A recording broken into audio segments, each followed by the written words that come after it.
በስመ አብ ወወልድ ወመንፈስ ቅዱስ አሐዱ አምላክ። በስመ አብ ወወልድ ወመንፈስ ቅዱስ አሐዱ አምላክ። በስመ አብ ወወልድ ወመንፈስ ቅዱስ አሐዱ አምላክ። አምላከ አበዊነ ቅዱሳን አምላከ ጻድቃን ሰማዕታት አምላከ ነቢያት ወሐዋርያት አምላኮሙ ለአበው ቀደምት በብዛ ምሕረትከ በብዛ ሂሩትከ ንሴብሐከ ንወድሰከ ወላዲተ አምላክ ንጽሕተ ንጹሐን ቅድስተ ቅዱሳን ሰአሊተ ምሕረት አቁራይተ መዓልት ንግሥተ ሰማይ ወምድር ንሴብሐኪ ንወድሰኪ ኩሎሙ ቅዱሳን መላእክት ጻድቃን ሰማዕታት ነቢያት ሐዋርያት በበክብረክሙ ንሴብሐክሙ ፎአደርክሙ። እንኳን አብጽሐነ ለበዓለ ሰንበት።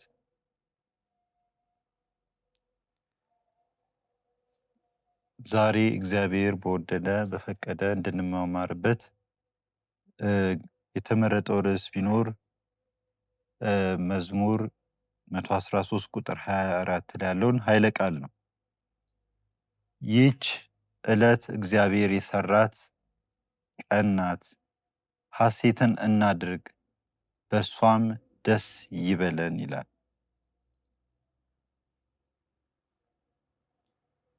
ይህች ዕለት የተባለችው ቅድስት የተባለች ሰንበትን ነው። ሰንበት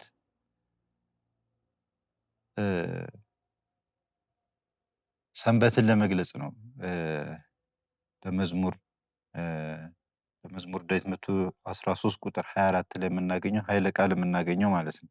ስለዚህ ይህች ዕለት ቅድስት ተብላ ተሰይማለች። ለምን? እግዚአብሔር አምላክ ፍጥረታትን ፈጥሮ ያረፈባት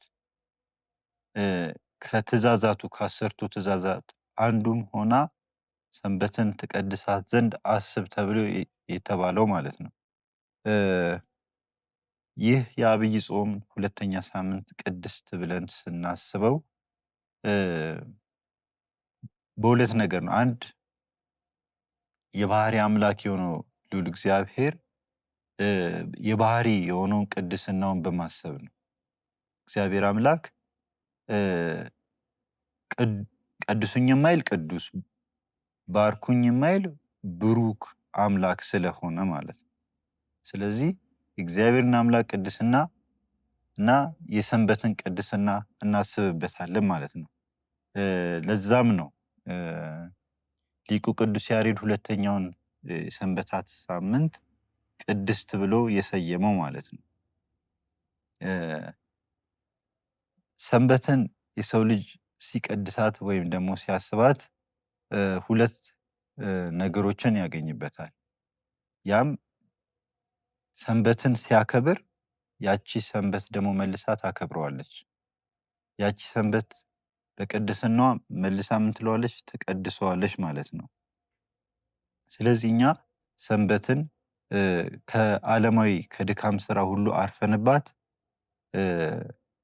መንፈሳዊ የሆኑ ስራዎችን መንፈሳዊ የሆኑ ለእግዚአብሔር አምላክ የሚያስደስቱ ምስጋናዎችን የምናመሰግንባት ተሰባስበን የምንዘምርበት ቀን ናት ማለት ነው።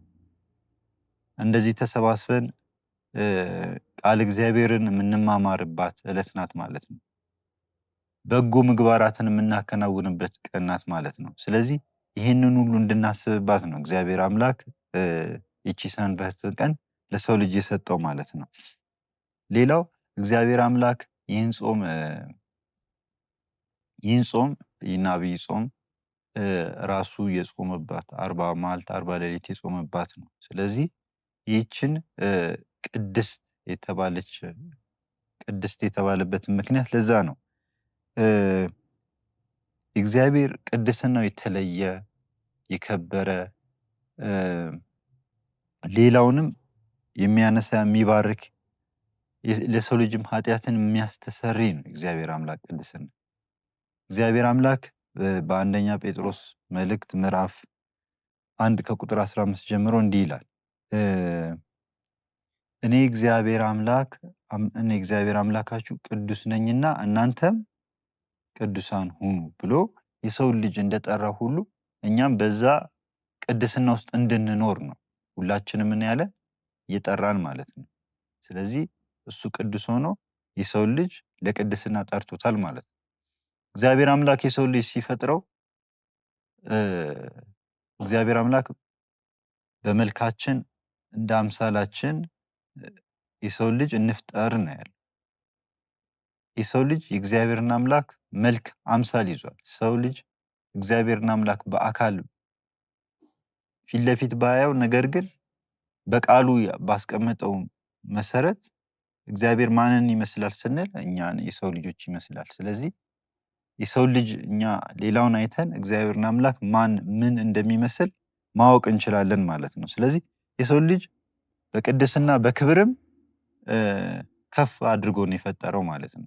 ነገር ግን የሰው ልጅ በኃጢአት ምክንያት ምን ሆኗል? ወድቋል። በኃጢአት የወደቀን ደግሞ ሰው ለማንሳት እግዚአብሔር አምላክ ወደዚህ ዓለም በቅድስት ድንግል ማርያም በእናቱ የእሷን ስጋ ከስጋዋ ስጋ ከነፍሷ ነፍስ ተዋህዶ ሰው ሆኗል።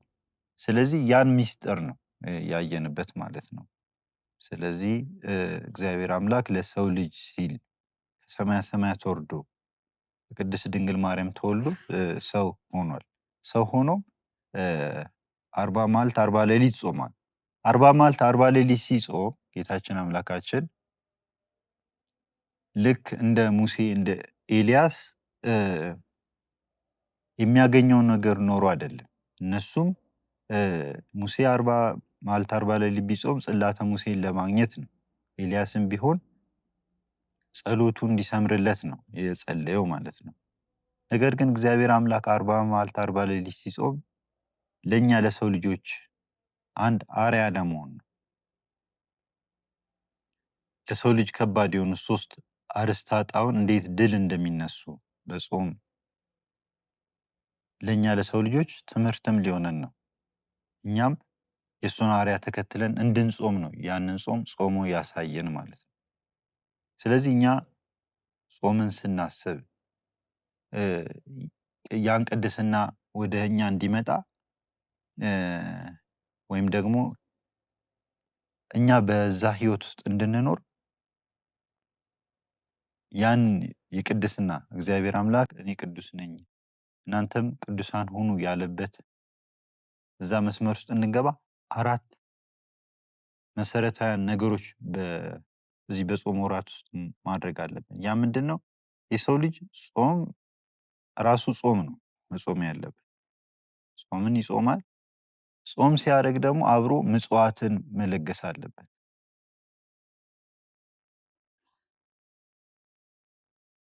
ቁርሳችንን ምሳችንን የተውነውን ለሌሎች ለተቸገሩ ለምስኪናን የሚበሉት የሚጠጡት ለሌላቸው በመመጽወት ምጽዋትን ማድረግ ይገባናል። ሌላው ስግደት ነው። ስግደት ዘወትር ጠዋት ማታ የምንሰግደውን ስግደት የበለጠ አጠናክረን ስግደትን መስገድ ይገባናል። ስጋችንን በስግደት ማድከም ይገባናል። ስጋችንን በስግደት መቀጥቀጥ ይገባናል ማለት ነው። ሌላው በጎ ምግባራትን በማድረግ ነው። በጎ ምግባራትን በማብዛት በአጠቃላይ በጎ ምግባራት ትህትና፣ ፍቅር የመሳሰሉትን ትዕግስት የመሳሰሉትን የመንፈስ ፍሬያትን ማብዛት እንደሚገባን ሲያጠይቅ ነው ማለት ነው።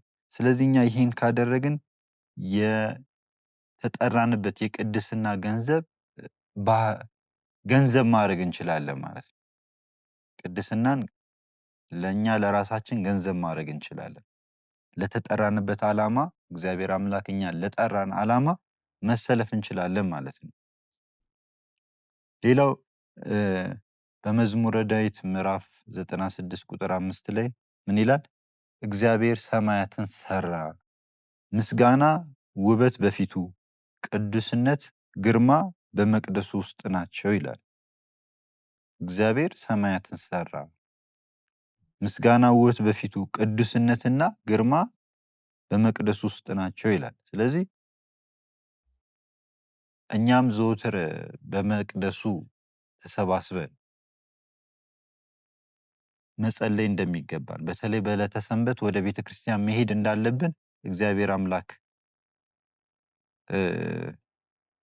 በመዝሙረኛው በነብዩ ቅዱስ ዳዊት አንደበት በዚህ መልኩ አስቀምጦልናል ማለት ነው። ስለዚህ ዘወትር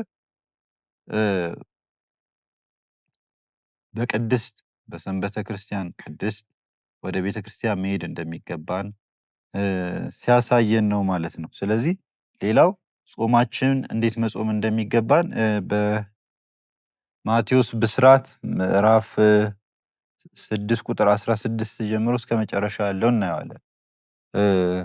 እንዲህ ይላል፣ ስትጾሙም እንደ ግብዞች አትጠውልጉ፣ ለሰዎች እንደ ጾመኛ ሊታዩ ፊታቸውን ያጠፋሉና፣ እውነት እላችኋለሁ ዋጋቸውን ተቀብለዋል። እናንተ ግን ስትጾሙ በስውር ላለው አባታችሁ እንጂ እንደ ጾመኛ ሰዎች እንዳትታዩ ራሳችሁን ተቀቡ፣ ፊታችሁን ታጠቡ፣ በስውር የሚያይ አባታችሁን በግልጽ ያከብራችኋል።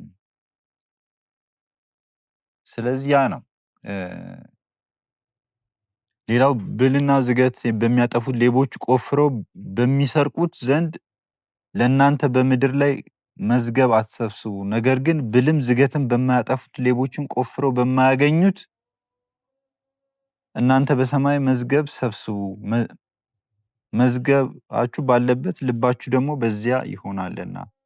ስለዚህ እግዚአብሔር አምላክ በዚህ መልኩ ነግሮናል ማለት ነው።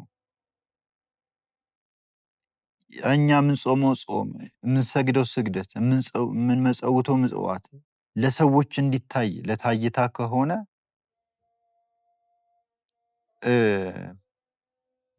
በሰዎች ፊት ብቻ ይሆናል ማለት ነው የሚቀረው።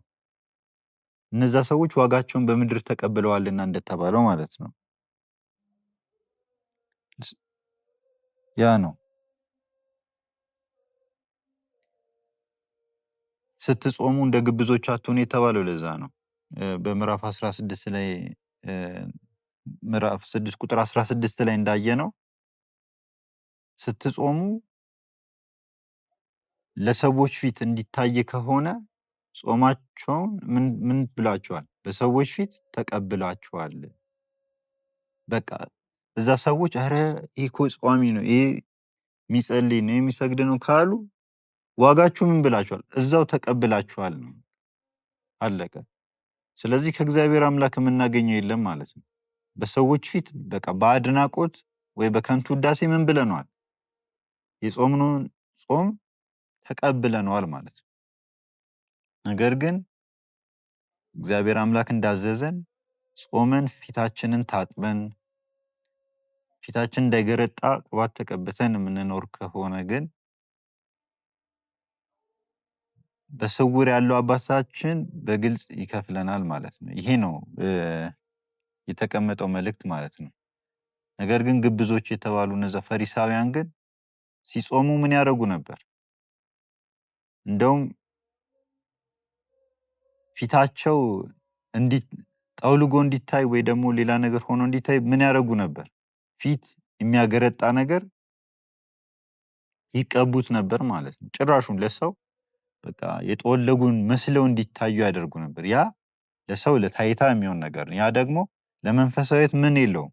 ዋጋ የለውም ማለት ነው። በእግዚአብሔር ዘንድ ዋጋ ያስቆጥርልን። ስለዚህ ስትጾሙ እንደ ግብዞች አትሁኑ የተባለውን ነገር ማሰብ ይገባናል ማለት ነው።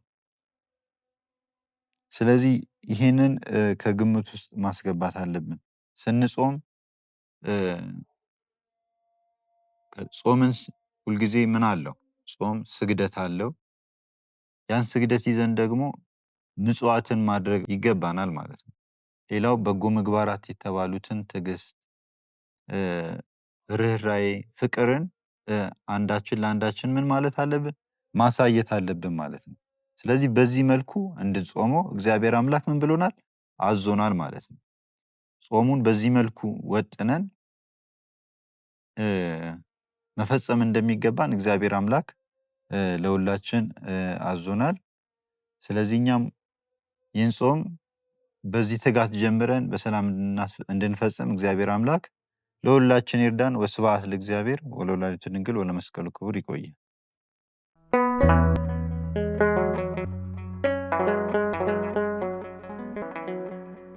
ዘኢትዮጵያ